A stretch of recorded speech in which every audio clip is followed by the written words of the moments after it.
तुमच्या घरी जर फिल्टर असेल आणि उन्हाळ्यात जर तुम्हाला झाडं जगवायची असेल ना, तर चला सांगते पुढे काय करायचं. त्याच्या आधी ना आज सकाळची सुरुवात निवांतशी झाली होती, कारण आज यांना होती सुट्टी म्हणून ना टिफिन बनवायचा नव्हता. म्हणून बाकीची काही घरातली जी कामं होती ना तीच करून घेतली आणि त्याच्यानंतर ना ऑफिसला लॉग इन केलं. आणि आज सॅटर्डे असल्यामुळे ना आमच्याकडे लाईटचा इतका जास्त प्रॉब्लेम असतो ना, सारखी लाईट येत जात होती. त्याच्यामुळे आधी तर ऑफिसचं काम संपवलं आणि त्याच्यानंतर ना दुपारच्या वेळी जेवण बनवायचं होतं, म्हणून तीच तयारी करायला घेतली. समर्था ही झोपली होती आणि हे पण बाहेर गेले होते. म्हटलं तोपर्यंत तयारी तरी करून ठेवूयात, म्हणून सगळी अशी तयारी वगैरे करून ठेवली. आणि त्याच्यानंतर ना मी तुम्हाला सांगते उन्हाळ्यामध्ये मी कसं पाणी वाचवते.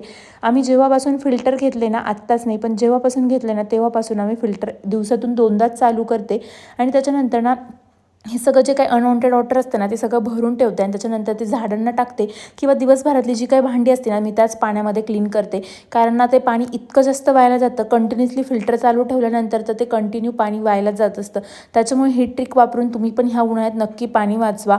त्याच्यानंतर ना मग हे पण घरी आले होते, मग मस्त आम्ही दोघांनी नाही ते जेवण करून घेतलं. तर असा होता आमचा छोटासा साधासा दिवस. Thanks for watching and bye. Follow me.